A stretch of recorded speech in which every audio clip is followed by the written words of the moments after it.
이 시간 하나님 말씀은 요한복음 3장 16절입니다. 요한복음 3장 16절 한 절 말씀을 다 같이 소리를 맞추어서 한 목소리로 읽으시겠어요? 시작! 하나님이 세상을 이처럼 사랑하사 독생자를 주셨으니 이는 그를 믿는 자마다 멸망하지 않고 영생을 얻게 하려 하심이라. 아멘. 오늘 우리 교회가 6월 마지막 주일 새생명 전도 축제일로 정하고 그동안 전도하는 일에 많이 힘써 왔죠. 일부 예배 때도 5분의 새로운 분이 오셔서 등록을 하셨고요. 오늘 2부 예배 시간에도 여러분들이 지금 새로 오셨는데 주의 이름으로 환영하고 하나님의 크신 사랑이 여러분들과 가정에 함께 하시기를 주의 이름으로 축복합니다. 또 이 시간을 통해서 또 우리 처음 오신 분들이나 우리 교우들 모두에게 말씀을 통해 하나님이 큰 은혜 주시기를 원합니다. 한 목회자와 친구인 이발사가 나란히 시카고의 빈민가를 걷고 있었어요. 가난한 동네이다 보니까 이제 참 이 주변이 다 지저분한 거죠. 그리고 아주 곳곳마다 악취가 나는 거예요. 회의론자였던 이발사가 자기 친구인 목사에게 묻기를, 신이 존재한다면, 그리고 그 신이 사랑의 하나님이라면 어찌 이렇게 사람이 처참하게 살도록 내버려 두시는가? 따지듯이 물었단 말이죠. 그런데 이 두 사람 옆으로 그때 히피족 한 사람이 지나가고 있는 것입니다. 이 목회자가 친구 이발사에게 이렇게 이야기를 했어요. 저 사람을 좀 보게. 저 사람은 수염도 깎지 않고 저렇게 덥수룩한 머리가 어깨까지 내려와 있는데 자네 같은 유능한 이발사가 어떻게 저런 사람이 저런 모습으로 거리를 활보하도록 내버려 둔단 말인가? 역질문을 한 거예요. 그러자 이발사가 대답하기를, 그야 저 사람이 우리 이발소에 오지 않기 때문이지. 자네도 알다시피 우리 이발소에 오는 손님을 내가 언제 그냥 돌려보낸 적이 있는가? 그러자 이 목사가 이발사에게 말하기를, 하나님도 자네와 같으시다네. 하나님께 나오기만 하면, 하나님께 자신을 맡기기만 한다면 하나님은 얼마든지 그들의 삶을 아름답게 바꿔줄 수 있으시다네. 그 이야기를 했다는 거죠. 여러분들, 하나님을 믿는다는 것이 무엇입니까? 마치 우리가 미용원이나 미용실이나 이발소에 가서 그 이발사에게 자기의 머리 손질을 믿고 맡기는 것처럼 우리가 하나님을 믿고 하나님께 나 자신을 내어 맡기는 것이다, 이렇게 말할 수가 있어요. 그러면 하나님께서 그 사람의 삶을 아름답게 바꾸어주시는 것입니다. 문제가 무엇이냐면 우리가 하나님을 믿고 나 자신을 맡기지를 못한다는 것에 문제가 있다는 것입니다. 오늘 우리가 함께 읽은 하나님 말씀은 한 절이지요. 짧은 한 절인데 이 한 절 말씀은 우리 기독교의 최고 권위인 성경, 성경은 66권으로 이루어져 있는데 그 성경이 나타내는 모든 내용을 한 절로 요약한 거예요. 다시 말해서 신구약 성경 66권을 통해서 하나님이 우리에게 무엇을 말씀하려고 하시는가 하는 내용을 나타내는 핵심이고 요지인 것이죠. 자, 우리 이 한 절 말씀 아까 읽었지만 한 번 더 다 같이 읽도록 하겠습니다. 시작! 하나님이 세상을 이처럼 사랑하사 독생자를 주셨으니 이는 그를 믿는 자마다 멸망하지 않고 영생을 얻게 하려 하심이라. 아멘. 여러분들, 기독교의 하나님은 천지 만물을 창조하신 분입니다. 그리고 우리 사람을 지으신 분이에요. 이것을 믿는 사람들은 하나님을 아버지라고 부르는 거죠. 근데 하나님의 뜻은 하나님이 지으신 사람이 하나님의 뜻 가운데서 영원토록 행복하게 사는 거였어요. 근데 사람이 하나님을 믿지 않고 하나님 거역하고 하나님 말씀에 불순종함으로 말미암아서 우리 사람에게는 생로병사의 고통이 뒤따르게 된 것입니다. 그러면서 죽음 이후에도 결국 사람은 영원히 지옥 형벌을 받을 수밖에 없는 그러한 비참한 신세가 되고 만 것이지요. 하나님은 그러한 사람을 불쌍히 여기셨어요.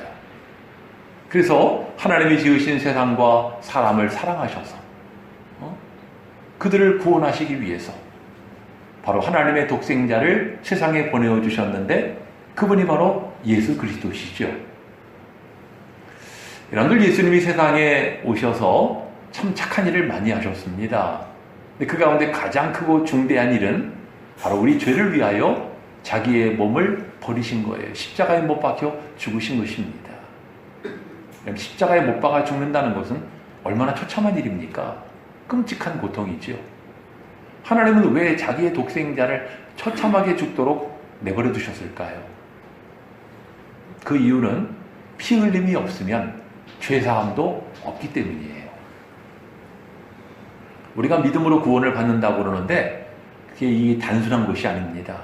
이 믿음이라고 하는 것은 바로 예수 그리스도의 이 처참한 끔찍한 죽음을 전제로 하고 있는 거예요. 그 예수님은 십자가에서 죽으셨고 장사되었지만은 사흘 만에 다시 살아나셨죠. 그래서 하늘로 승천하시게 됩니다. 하늘과 땅의 모든 권세를 가지시게 되었어요. 지금은 하나님 보좌 우편에 앉아 계시고 장차 만국을 심판하기 위하여 이 땅에 강림하실 것을 성경을 통해 우리에게 나타내고 있습니다. 그래서 하나님께서는 어느 누구든지 이 땅에 사는 사람 가운데 예수님을 믿기만 하면 구원과 영생을 얻을 것이라고 성경을 통해 우리에게 약속하신 것입니다. 여러분들, 만약에 세상의 부자들만 구원받을 수 있다고 그러면은 하나님은 불공평한 하나님일 수밖에 없죠. 그럼 가난한 사람은 다 지옥 가 있는 얘기 아니에요? 또 세상에서 출세하고 성공하고 힘이 있는 사람, 어떤 특별한 민족이나 인종, 그런 사람들만 구원받을 수 있다고 한다면 하나님은 차별적인 신일 수밖에 없는 것입니다. 여러분들, 우리가 믿는 기독교의 하나님은요, 모든 시대 어느 누구나 구원받을 수 있는 동일한 공통의 조건을 주셨는데요, 그것은 바로 하나님의 독생자인 예수님을 믿는 것입니다. 믿기만 하면 구원받을 수 있다고 말씀하셨어요. 이것은 어린아이도 할 수 있는 일이라는 거예요. 예수님께서도 요한복음 14장을 보니까 이렇게 말씀하십니다. 내가 곧 길이요 진리요 생명이니 나로 말미암지 않고는, 즉 나를 통하지 않고는 아버지께로 올 자가 없느니라. 그런가 하면 사도행전 4장에서도 예수님 외에 다른 이로서는 구원을 받을 수 없나니 천하 사람 중에 구원을 받을 만한 다른 이름을 우리에게 주신 일이 없음이라 하였더라. 그 여러분들, 다른 어떤 사람, 다른 어떤 방법을 통해서는 구원이 불가능하다는 거예요. 우리 기독교 신앙이라고 하는 것은 오직 예수 그리스도를 믿을 때에만 구원을 받는다고 강력하게 역설하고 있는 것입니다. 아까 여러분들, 우리 오늘 본문이 요한복음 3장 16절에 오르지 않았습니까? 이 요한복음 3장 16절을 다시 보시면은 하나님이 세상을 이처럼 사랑하사 그랬는데, 이처럼이라고 하는 것은 무엇처럼을 말할까요? 얼마만큼을 말합니까? 바로 그 다음에 나오죠? 독생자를 주셨으니, 독생자를 내어주시기까지 우리를 사랑하셨다는 것입니다. 여러분들, 그 세상에서는요, 다른 사람을 위해서 자기 목숨을 희생하는 사람을 영웅이라고 그래요. 또 의인이라고 하죠. 그런 사람들이 가끔 나오죠. 이렇게 자기 목숨을 희생하는 것도 의인이지만 어쩌면 자기 목숨보다 더 귀한 것이 자기의 아들 아닙니까? 근데 하나님은 더 중요한 자기의 독생자인 예수님을 세상에 보내셔가지고 십자가에 피 흘려 죽게 하셨다는 것입니다. 그래서 기독교의 하나님은 사랑의 하나님, 기독교는 사랑의 종교라고 이야기하는 거예요. 그럼 하나님은 왜 이렇게 자기 독생자를 피 흘려 죽게 하시고 이런 일을 하시는 것입니까? 바로 여기에 있잖아요. 이는 그를 믿는 자마다 멸망하지 않고 영생을 얻게 하려 하심이라. 여러분들, 이 세상 사람들 가운데에는 하나님을 깨닫지 못하고 정말 죄를 짓고 사는 사람이 있잖아요. 뿐만 아니라 자기의 고집대로, 자기의 욕심대로 살아가는 사람들이 있어요. 하지만 하나님께서는 그들이 멸망당하기를 기뻐하지 않으십니다. 하나님이 원하시는 것은 그들이 자기의 죄를 깨닫고 하나님을 믿고 돌아오기를 바라시는 거예요. 그러므로 말미암아 구원과 영생을 얻기를 하나님은 너무나 간절히 원하시는 것입니다. 이러한 하나님의 사랑을 나타낸 것이 바로 신구약 66권 성경인 것입니다. 이 시간 여러분들, 그러면 성경이 나타내고 있는 하나님은 어떤 분이신가 하는 것을 세 가지로 여러분들에게 소개해 드리려고 합니다. 첫 번째는요, 성경의 하나님은 세상 모든 사람을 초청하시는 분이십니다. 아까 우리 성시 교독할 때 함께 교독한 내용인데요. 구약 성경 가운데 이사야 55장을 보니까 너희는 여호와를 만날 만한 때에 찾으라. 가까이 계실 때 그를 부르라고 말씀하셨어요. 또 그런가 하면 스가랴라고 하는 성경이 있는데요. 이 스가랴라는 성경을 보니까 두 번째 줄이죠. 만군의 여호와께서 이처럼 이르시되 너희는 내게로 돌아오라. 만군의 여호와의 말이니라. 그리하면 내가 너희에게로 돌아가리라. 만군의 여호와의 말이니라. 하나님의 이름을 두고 강조하시고 역사하고 계시는 거예요. 내게 돌아오라는 것입니다. 그럼 나도 너희에게로 돌아가겠다는 거예요. 예수님께서도, 하나님의 독생자인 예수님께서도 사람을 초청하시면서 하신 말씀이 바로 두 번째 줄이죠. 누구든지 목마르거든 내게로 와서 마시라. 나를 믿는 자는 성경의 이름과 같이 그 배에서 생수의 강이 흘러나오리라 말씀하셨어요. 특별히 예수님은 집 나간 탕자의 비유를 통해서 아버지의 유산을 미리 상속받아가지고 먼 나라에 가서 그 피땀 흘려 모은 재산을 탕진을 해버렸단 말이죠. 그 아들이. 얼마나 좀 밉습니까? 아버지 재산을 탕진하고 나서는 완전히 거지가 돼버렸어요. 그럴지라도 그 아들이 살아있기만 하면, 돌아오기만 한다면 아버지는 상관없이 그냥 맨발로라도 뛰어가가지고 그 아들을 부둥켜 안고 정말 감격의 눈물을 흘릴 것이라고 예수님께서는 이렇게 말씀하십니다. 여러분들, 그런데 이 세상 사는 사람들을 보면은요, 이러한 하나님의 사랑, 또 예수님의 그 은혜를 깨닫지 못하고 정신적으로 황폐한 삶을 살아가는 모습을 보게 된단 말이죠. 여러분들, 오늘의 시대가 얼마나 발달된 시대예요. 요즘 젊은 학생들은 뭐 당연하게 느낄지 모르겠지만은요, 제가 어렸을 때는요, 사람들이 이 전화를 손에 들고 다닌다는 것 자체가 꿈도 못 꿀 일이었어요. 그때만 해도 전화기가 있는 집만 해도 굉장히 부유한 집이었거든요. 그때 전화기는 다이얼이었어요. 한 번 들으면 또 기다려야 돼. 또 영자 같은 경우는 한참 돌아가야 돼요. 한 바퀴 돌려고 그러면은. 그랬던 시절이었었는데, 그때 무슨 뭐 전화기를 손에 들고 다닌다? 이건 꿈도 못 꾸는 일이었어요. 근데 요즘은 현실이 된 시대를 살고 있어요. 뭐 전화만 합니까? 스마트폰 갖고 별걸 다 하잖아요. 근데 이렇게 문명적으로 발달된 시대를 살고 있는데 살아가는 사람들을 보면 마음의 평안함이 없는 거예요. 세상 살아가는 것이 기쁘지가 않아요. 늘 외롭고 고독해요. 왜 이렇게 인생의 짐은 무거운지. 그리고 살면서 염려와 근심이 끊이지가 않는 것입니다. 그러다 보니까 세상 살면서 어떤 사람들은 이 모든 것을 잊어버리기 위해서 술에 취하고, 어떤 사람은 마약에 취하고, 어떤 사람은 극단적인 선택을 하는 사람도 있더라고요. 뭐 그렇지 않다 하더라도요, 사는데 별로 즐거울 것이 없다 보니까 일평생이 우울한 사람들이 있어요. 얼굴에 기쁨이 없는 거예요. 저도 가끔 만나서 누구 얘기를 해보면요, 얼굴이 아무 표정이 없어요. 여러분들, 왜 이렇게 안타까운 삶이 되어버리고 만 것일까요? 반대의 경우도 있어요. 어떤 사람은 아주 신나고 재밌게 살아요. 근데 여러분들, 그런 사람들은 지금의 젊음, 지금의 열정, 지금의 건강이 영원할 거라고 생각을 해요. 그러다 보니까 무슨 뭐 죽음이나 내세 이런 건 무관심한 거예요. 자기하고 상관없는 것처럼.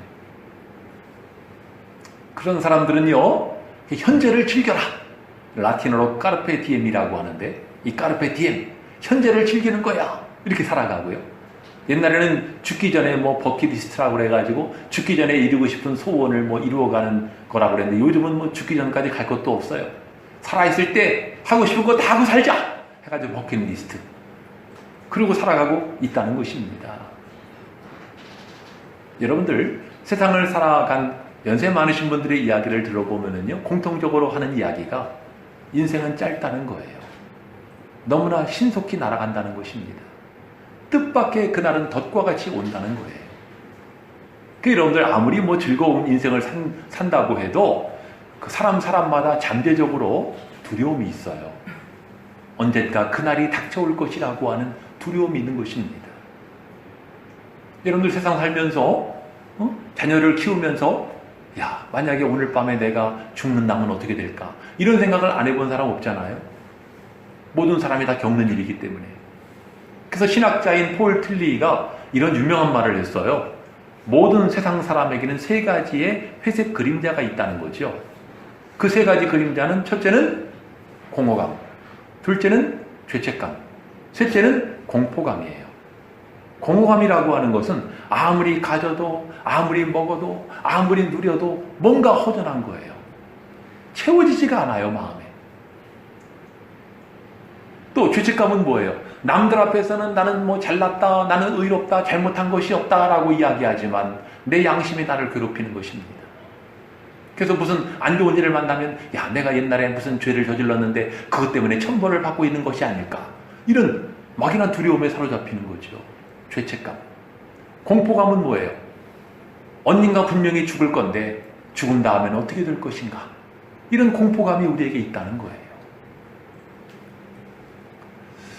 여러분들, 세상을 살아가는 모든 사람은 그래서 나름대로 무언가를 찾아 방황하는 존재라고 말할 수가 있어요. 하지만 그런 인생의 방황은 바로 예수님을 만날 때, 하나님을 만날 때 끝난다는 사실입니다. 4세기에 살았던 성자라고 일컬어지는 인물이죠. 어거스틴이라고 하는 사람이 그런 유명한 말을 남겼어요. 하나님이여, 하나님께서는 당신의 형상대로 우리를 지으셨나이다. 그러므로 우리가 당신 안에 거할 때까지는 참 평안함이 없나이다. 하나님은요, 하나님의 형상대로 우리를 지으셨기 때문에요, 우리가 아무리 많이 가져도 누려도요, 하나님이 아니면 채울 수 없는 빈 공간이 있다는 거예요. 허전해요. 여러분들, 이 시간 우리가 참 하나님께서 우리를 초청하신 것인데, 하나님이 우리를 부르실 때 다른 것은 필요 없어요. 네, 제가 받아들이겠습니다. 그 한마디면 있으면 돼요. 예수를 믿기로 결심한 사람에겐 세례를 주잖아요, 교회에서. 물론 뭐 교육 과정을 거쳐서 세례를 주지요. 하지만 세례를 받을 때 가장 중요한 핵심 질문이 뭐냐면은 예수께서 하나님의 아들이심과 그분이 나의 구주가 되심을 믿느냐라고 하는 거예요. 믿는다고 고백을 하면 세례를 받는 것입니다. 세례를 받음으로써 하나님의 자녀가 되고 하나님 백성으로 인정을 받는 거거든요. 인증을 받는 거예요.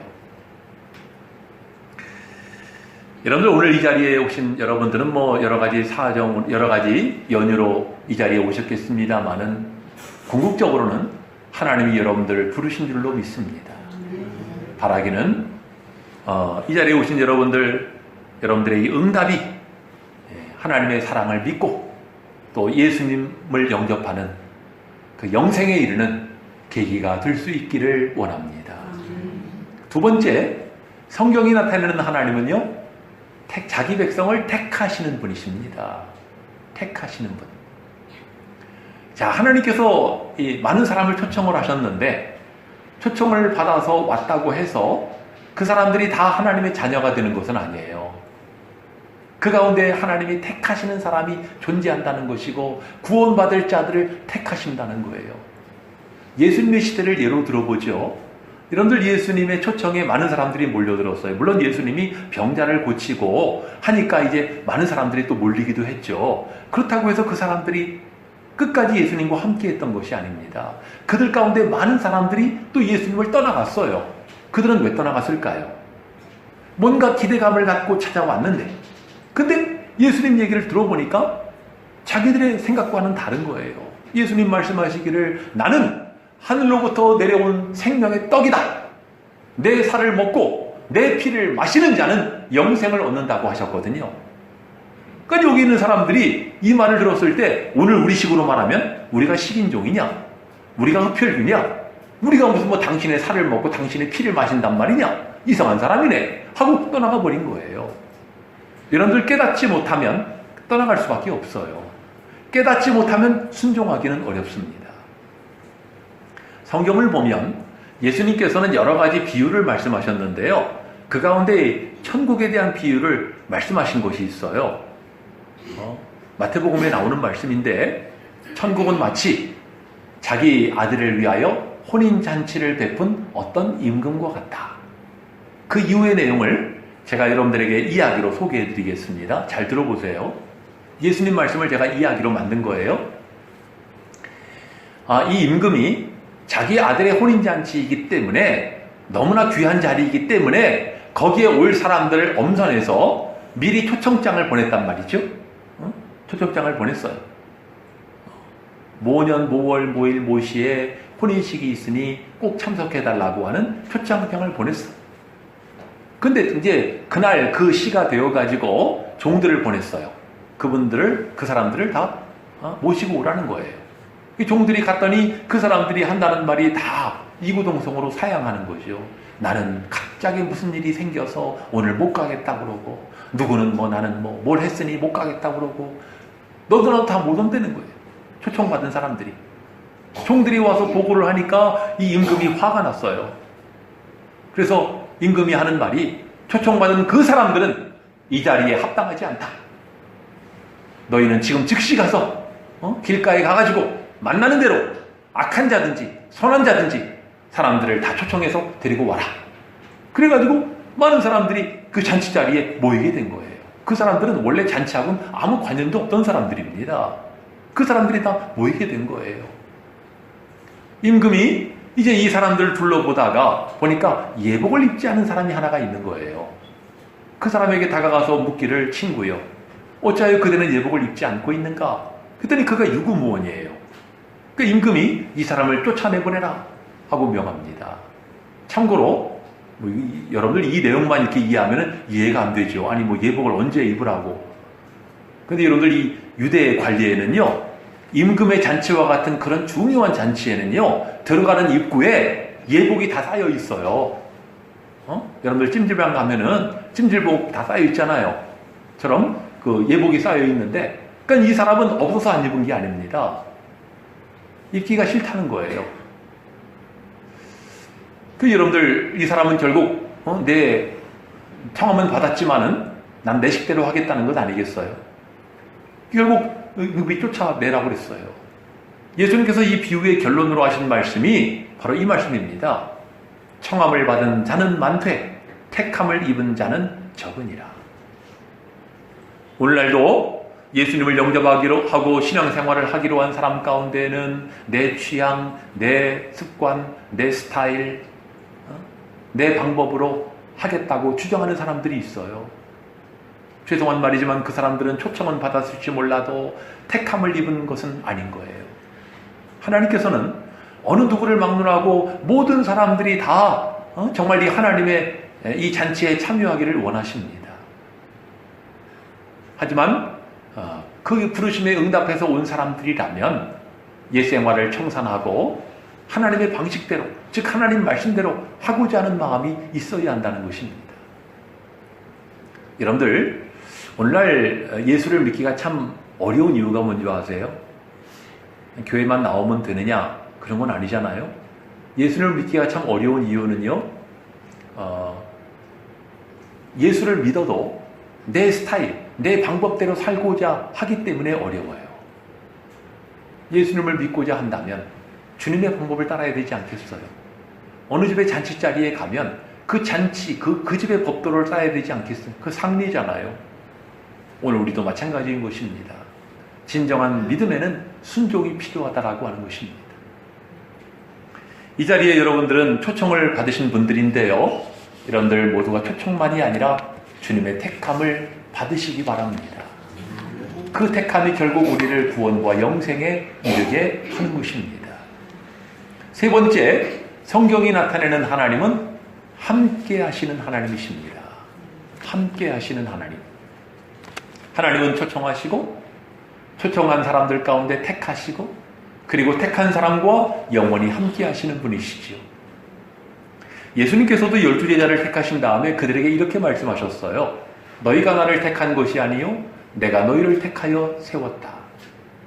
제자들이 자기들이 선택한 것 같지만 그러나 실상은 주님이 그들을 택하셨다는 것입니다. 이 자리에 계시는 여러분들 어떤 사람의 권유나 또는 어떤 호기심으로 이 자리에 이 교회 문지방을 넘어서 이곳에 오실 수 있었을 것입니다. 하나님께서 여러분을 부르신 거거든요. 근데 여러분들이 다시 문지방을 넘어 세상으로 돌아가서 옛날에 살던 식으로 살겠다.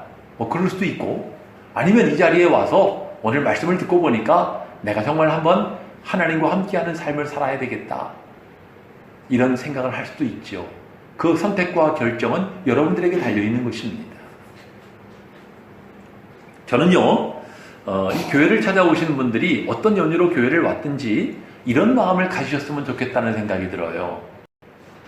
이런 마음. 어떤 마음이냐면 내가 이왕 교회를 나왔으니 이참에 한번 제대로 믿어봐야 되겠다.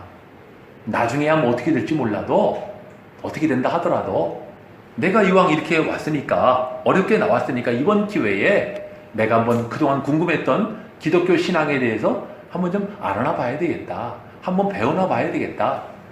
그런 마음을 가지시면 좋겠다는 생각이 들어요. 우리 교인들은 다 아는 이야기입니다만 저는 불교 중학교를 나왔어요. 제가 대전에서 중학교를 다녔는데요. 그때만 해도 뺑뺑이라고 그러죠. 돌려가지고. 전 정말 제일 가기 싫었던 학교였는데 그 학교가 당첨이 된 거예요. 학교 재단이 불교예요. 제가 목사의 아들이었어요. 내가 하나님 밖에 얼마나 원망했는 줄 아세요? 하나님, 어떻게 나한테 이럴 수 있습니까? 목사의 아들인 나한테 어떻게 불교 학교를 나한테 보낼 수 있습니까? 처음에는 굉장히 원망이 됐었어요. 근데 게다가 또 중학교 2학년 때는 담임 선생님이 불교 선생님이야. 제가 엄청 미움받았어요. 내가 목사의 아들이라는 걸 알고 너 좀 제발 전학 좀 가라고 그러더라고요. 그때만 해도요. 제가 거기가 충남 아니에요? 충남을 벗어나야만 전학을 갈 수 있었던 때예요. 전학도 못 가요.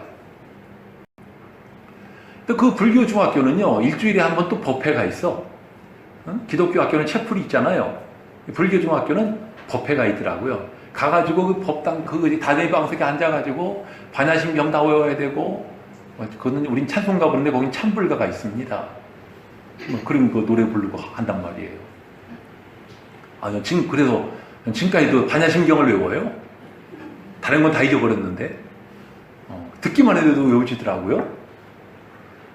근데 여러분들 제가 그런 생각을 했어요. 그때 내가 뭐 원해서 온 학교는 아니지만은 어쨌든 간에 하나님께서 나를 이 불교중학교로 보내셨으니까 내가 이참에 한번 내가 불교를 좀 배워봐야 되겠다.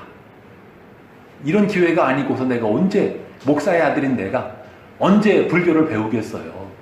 불교가 어떤 종교인지. 그냥 불교를 열심히 배우게 됐어요. 그때. 여러분들 제가 뭐 잘났다는 이야기를 하는 것이 아니고 여러분들도 마찬가지입니다. 여러분들 이왕 교회를 오셨으면 교회가 어떤 곳인지, 성경은 무슨 책인지, 기독교의 하나님은 어떤 분인지 우리가 한번 배워보는 것도 좋지 않겠습니까? 나중에야 우리가 세상으로 돌아가더라도 여러분들 예수님을 제대로 만난 사람은 이것이 얼마나 귀한지를 깨닫고 경험하게 되는 거예요. 여러분들 사람은 경험의 존재입니다. 여러분들 무대에 서가지고 많은 사람의 갈채를 받는 사람들 있잖아요. 가수가 됐든지 연기자가 됐든지 스타들. 그런 사람들은 은퇴했다가도 다시 무대로 돌아오는 일이 있어요. 왜 그럴까요? 옛날 그 무대에서의 화려했던 영광, 환희, 감격, 이걸 잊을 수가 없는 거예요. 무대에 섰을 때만이 비로소 내가 살아있다고 느끼는 것입니다. 다시 은퇴했다가도 다시 돌아오더라고요. 그 사람의 경험이 그 사람을 다시 끌어오는 거예요. 근데 뭐 꼭 그런 스타가 아니더라도 우리 일반인도 마찬가지예요. 과거에 내가 어떤 강렬했던 경험을 했다. 그러면 그것이 일평생 내 마음에 살아있지 않습니까? 두고두고 생각나지 않겠어요? 하물며 우리가 정말 하나님의 사랑, 예수 그리스도의 그 은혜, 그 감격적인 경험을 누리게 되면은 그 다음에는 그것이 너무나 귀한 것을 알기 때문에 정말 다른 것으로는 만족을 못 느끼는 거예요. 가장 귀한 것을 아는 거죠. 여러분들 아까 성경이 66권이라고 그러지 않았어요? 성경은 한 권인 것 같지만 그 안에는 66권이 있어요. 근데 이 성경 66권 가운데 무려 13권을 쓴 사람이 한 사람이에요. 그 사람은 바울이라고 하는 인물입니다. 근데 이 사람은 원래 예수 믿는 사람들을 잡아다 가두는 사람이었어요. 잡아 죽이는데 앞장섰던 사람이에요. 예수 하면 아주 증오했던 사람입니다. 이 사람은. 예수 그러면 아주 그냥 치를 떨고 증오했던 인물이었어요. 이 바울이 어느 날 군대를 이끌고 예수쟁이들을 잡기 위해서 출동을 했단 말이죠. 근데 그 길을 가던 중에 한가운데서 부활의 주님을 만나게 된 거예요. 부활의 주님이 그에게 나타나셔가지고 사울아 사울아 내가 어찌하여 나를 박해하느냐. 부활의 주님을 만난 이후에 그의 인생은 완전히 180도로 바뀌게 돼요. 야, 내가 지금까지 알아왔던 것이 잘못 알았구나. 정말 예수 안에 진정한 지식이 있는 것이로구나 하는 것을 깨닫고 예수님을 전하는 삶을 살게 된 것입니다. 여러분들, 이 바울이 이 빌립보 교회를 향해 쓴 편지 가운데 자기 자신에 대해서 고백한 내용이 나와요. 여러분들에게 읽어드릴 테니까 화면을 한번 잘 보시기 바랍니다. 이 바울이 자기 자신에 대해서 한 말이에요. 나는 8일 만에 할례를 받고 이스라엘 족속이요 베냐민 지파요 히브리인 중에 히브리인이요 율법으로는 바리새인이요 열심으로는 교회를 박해하고 율법의 의로는 흠이 없는 자라. 그러나 무엇이든지 내게 유익하던 것을 내가 그리스도를 위해 다 해로 여길 뿐더러 또한 모든 것을 해로 여김은 내 주 그리스도 예수를 아는 지식이 가장 고상하기 때문이라. 내가 그를 위하여 모든 것을 잃어버리고 배설물로 여김은 그리스도를 얻고 그 안에서 발견되려 함이니 내가 가진 의는 율법에서 난 것이 아니요 오직 그리스도를 믿음으로 말미암는 것이니 곧 믿음으로 하나님께로부터 난 의라. 옛날에는 바울이 율법을 철저하게 지킴으로 말미암아 자기를 의롭다고 생각을 했어요. 야, 나처럼 율법을 지키는 사람이 누구야? 나는 율법을 정말 잘 지키는 사람이야. 자기 의였는데 이거 다 소용없다는 거예요. 내가 가진 의는 율법에서 난 것이 아니다. 오직 예수 그리스도를 믿음으로 말미암는 의다. 우리는 다 죄인이지만 예수를 믿을 때 하나님께서는 우리를 의롭다고 여겨주시는 것입니다. 여러분들, 그래서 이 바울은 예수를 만난 이후로 하나님과 함께하는 삶, 예수님의 복음을 전하는 삶을 살면서 여생을 보내게 된 것입니다. 이 자리에 오신 여러분들, 하나님의 초청을 받고 택하심을 받은 사람은 하나님과 함께하는 삶을 살게 되는 것입니다. 그 삶은 얼마나 보람되고 얼마나 가치 있고 얼마나 행복한지 몰라요. 그런 사람은 그 맛을 알기 때문에 주님과 동행하고 동거하고 동역하는 삶을 살게 되는 것입니다. 여러분들이 이런 삶을 살았으면 좋겠어요. 여러분들, 그 절벽 실험이라고 하는 실험 이야기가 있어요. 한번 좀 들어보세요. 이 가나다기가 어느 정도의 깊이를 지각할 수 있는 나이는 생후 6개월이 지나야 된다고 그래요. 6개월이 지나야 깊이를 지각할 수가 있대요. 두 사람의 심리학자가 이 생후 6개월부터 14개월까지 기어다니는 아기들을 대상으로 실험을 했어요. 그 아기들을 불러다가 실험을 한 거죠. 어떤 실험을 했냐면은 장치를 만들었는데, 이 소위 말하면 시각절벽이라고 하는 장치를 만들었어요. 평면으로 이어지다가 갑자기 소형 절벽을 만들었어요. 그리고는 그 위를 강화유리로 덮은 거예요. 투명한 강화유리로. 그리고 양쪽의 반대편에 아기와 엄마를 두고 엄마가 부르는 소리에 아기가 어떻게 반응하느냐 하는 것을 이제 실험을 한 거예요. 그 그림이 이렇습니다. 바로 이런 실험 장치를 만드는 거죠. 과연 엄마가 부르는데 아기는 어떻게 반응하느냐. 그래서 엄마가 지금 이 그림처럼 자기 아이의 이름을 부르면서 이렇게 손짓을 하니까 아기는 엄마의 목소리를 듣고 엄마를 쳐다보고는 그냥 성큼성큼 기어가지고 엄마에게 오는 거예요. 그게 왔던 거예요. 근데 여기에 이제 이 심리학자가 변수를 더했어요.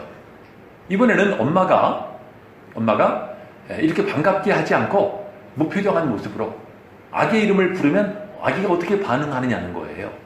그래서 아기가 이 엄마가 서가지고 아무 얼굴에 표정 없이 자기 아기의 이름을 불렀어요. 그랬더니 이 아기가 이번엔 걸어오다가 절벽이 있는 바로 그 자리에서 바로 이 자리죠. 멈춰가지고 더 이상 못 가더래요.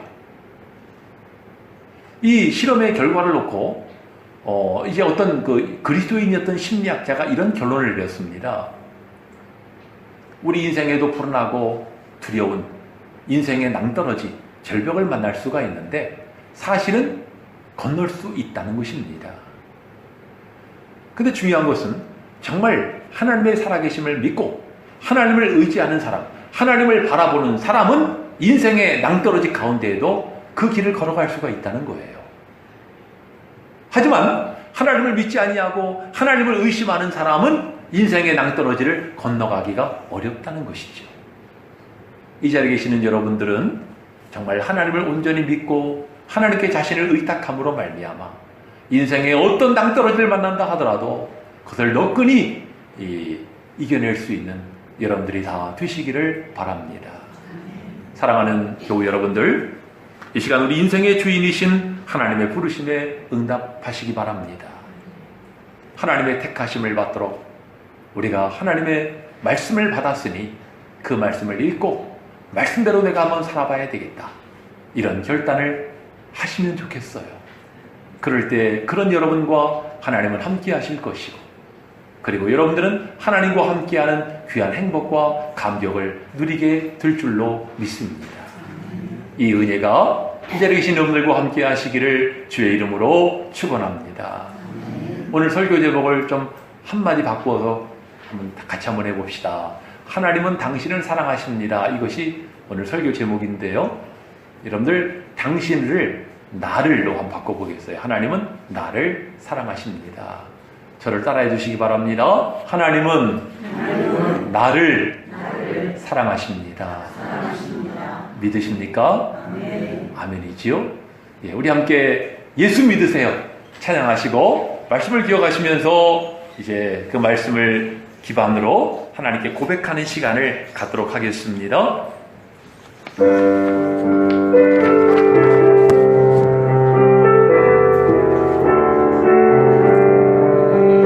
당신은 지금 어디로 가나요? 발걸음 무겁게 이 세상 어디 쉴 곳 있나요? 머물 곳 있나요? 예수 안에는 안식이 있어요. 평안이 넘쳐요. 십자가 보혈 믿는 자마다 구원을 받아요.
예수 믿으세요. 예수 믿으세요. 주를 믿는 자 그는 행복해요. 영원한 생명 얻으리. 하나님 나라 그의 것이라. 어서 예수 믿으세요. 주를 믿는 자 그는 행복해요. 영원한 생명 얻으리. 하나님 나라 그의 것이라. 어서 예수 믿으세요. 이 시간 함께 하시면서 기도하실 것인데, 하나님이 내 앞에 계시다고 믿고